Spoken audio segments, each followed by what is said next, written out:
I'm here with my friend John Currin, who's also a board member of Octavian, and is, I think it's a non-controversial statement to say that he's one of the most important contemporary artists working today. His work is in countless museums, including MoMA, the Whitney, MoCA LA, Walker, the Tate, Pompidou, etc. I wanted to talk to John today about a project he did with us in the spirit of the European magazines of the 20s through the 50s, where there was all kinds of collaboration between artists and writers and creative people of all sorts. We've tried to have projects like that. There is, as I mentioned earlier, John, you weren't here when I quoted Harold Bloom, who said, he said, "Information is endlessly available to us. Where shall wisdom become? Where shall we find wisdom?" So John worked on a project that was related to an interview that we did with Harold Bloom, who unfortunately passed away last week.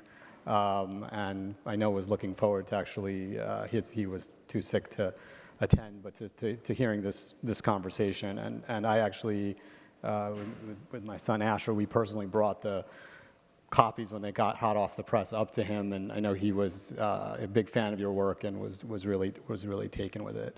And he had a really wonderful moment where he kind of was studying the painting.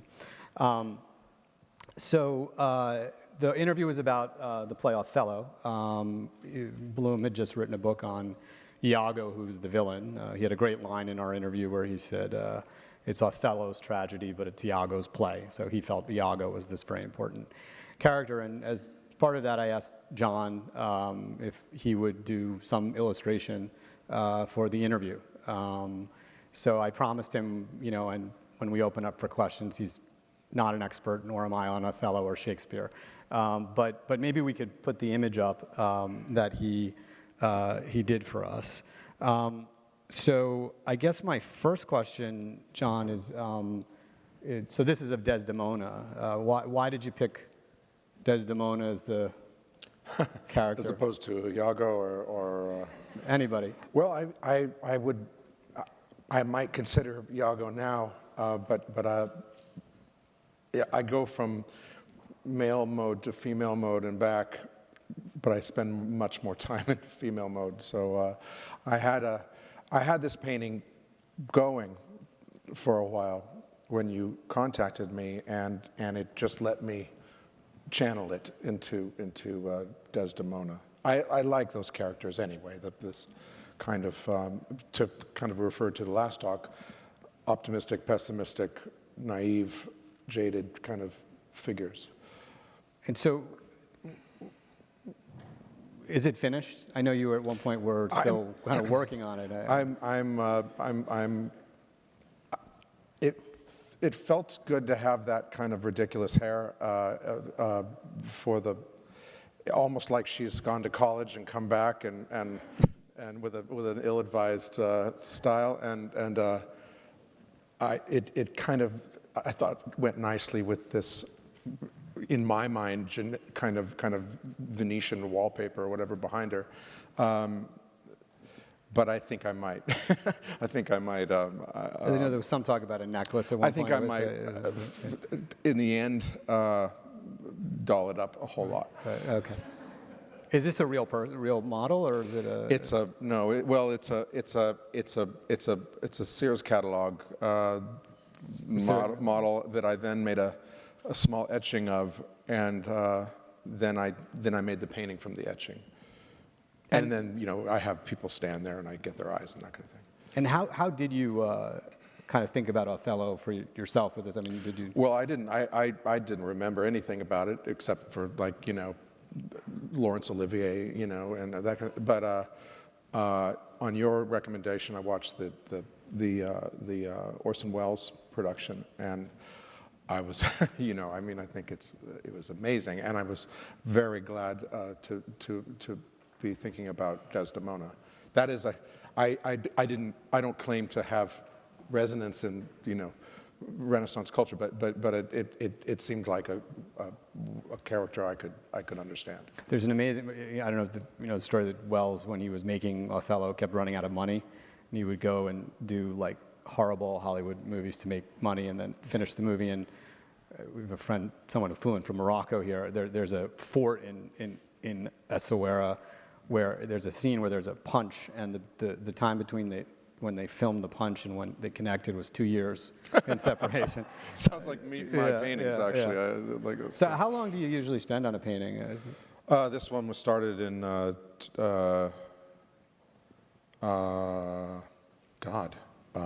year ago, easily a year and a half ago, I guess. So they'll get somewhere, they'll sit there, I'll work on other things, and then a little thing will happen, and then I have a show coming up, and I'll finish it for that. So it really doesn't take that long to paint something. You know what I mean? It's not like I'm with a one-hair brush, going. It's you kind of make up your mind, and ideally it takes 20 minutes to make something nice. So it doesn't take long to paint. To paint well, it takes a long time to paint badly. But do you paint over and over the picture, or if I painted it, if I kept covering the surface, it would die. Right. So there are artists that can work that way, but I'm not one of them. So I mean, to me, there was something about the Bloom interview. I mean, to me, having John, Shakespeare, and Harold Bloom in the same kind of 2 pages was amazing. And your work is, I don't know if the Renaissance is precisely the right moment you're interested in, but obviously I know you have a very deep interest and knowledge of old masters. To keep with, I guess, the Harold Bloom theme, he wrote a book. I guess one of his famous early books was The Anxiety of Influence, which was about poetry, but it talked about the dialogue between, one generation to the other, right, and the continuation of art history. So I'm curious. I mean, maybe anxiety is the wrong word, but do you view as your Well, I took it influences? From Bloom. It's more like the hostility. That you want to the resentment of influence, and I think, one thing I've noticed about myself is I like the second level of artist for that reason. I like the great ones are just too difficult they're too hot, and so I'm a big fan of kind of minor paintings from any period, because you can take things from those, and you can steal from them and or be influenced by them. But the great ones, I find even the technique is particular to the personality of the artist and the genius of the artist, and it's just hard to, it looks like crap in your work, like I'm reminded of art school. People would glaze, they'd have transparent reds, and it looks awful, and to this day I can't really do a transparent red, and it's particular to, it's a little bit like when people would talk about Duchamp and explain the principles behind The Bride and the Bachelors and all that kind of thing. And I just thought it's pointless, because it's all has to do with his sense of humor. And same with Warhol. The attitude has to do with it's awful in anyone else as a principle. And I think that carries over to techniques sometime with old masters. I've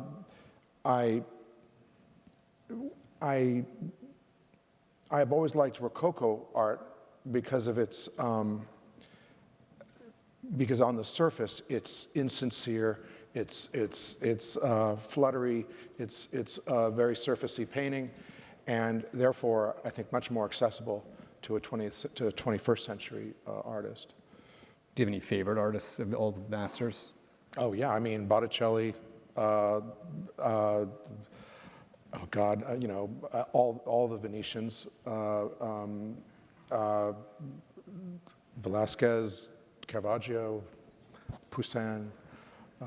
But really, for me, the bridge to the old masters for me has always been Courbet, because there's a kind of like a sense of someone teaching themselves how to look at the old masters and then then I can see it then from my perch. In the same way that, say, Balthus, I always thought was a way for people to look at Courbet, was a kind of a stepping stone to Courbet. Do you think people will look back at this time? I mean, a lot of art, and I guess this is always true, but a lot of art right now seems to be very political in some way, shape, or form, or there's sort of a movement away from a premium on technique, which is obviously not the case with your work. I mean, how do you think people will look at this period of time culturally, and particularly in visual arts? Do you think we're going through an important period, or obviously there'll be some important artists, but I think most things are ugly and stupid, but that's probably been the case. Right, always. And the ugly, stupid things get forgotten quickly. And on the other hand, I remember when I was much younger, I made this like timeline chart for myself of when everybody lived, when everybody was like 30 years old, And my God, it was like 1501 or 1505 was like 25 of these people, like from Bosch to Leonardo to, just they all showed up like an audience or something, and 20 of them, and then you go through like just nothing for a while, and then another big cohort pops up. So I don't know. I wanted to ask the previous speaker just how decadent society, if the perception of whether one's society is decadent or not is really necessarily pessimistic, and whether decadent societies are by nature optimistic or pessimistic about themselves. And I can't help but think that I live in a decadent society. On the other hand, I have 2 children who are diabetic. They would not be alive if I weren't living now.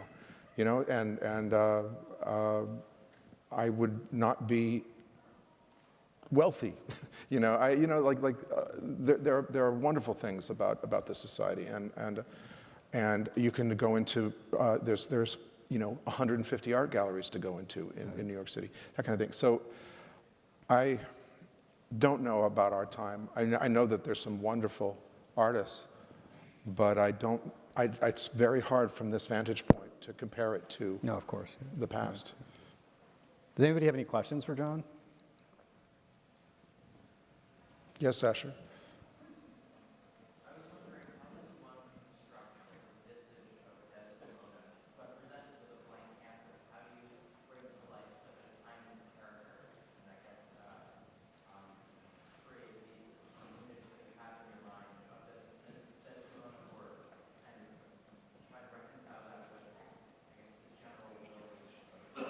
Well, I'm a believer in imposing meanings on things that already exist, and I've always loved Courbet for that reason, of crazy interpretations of a genre picture, for instance.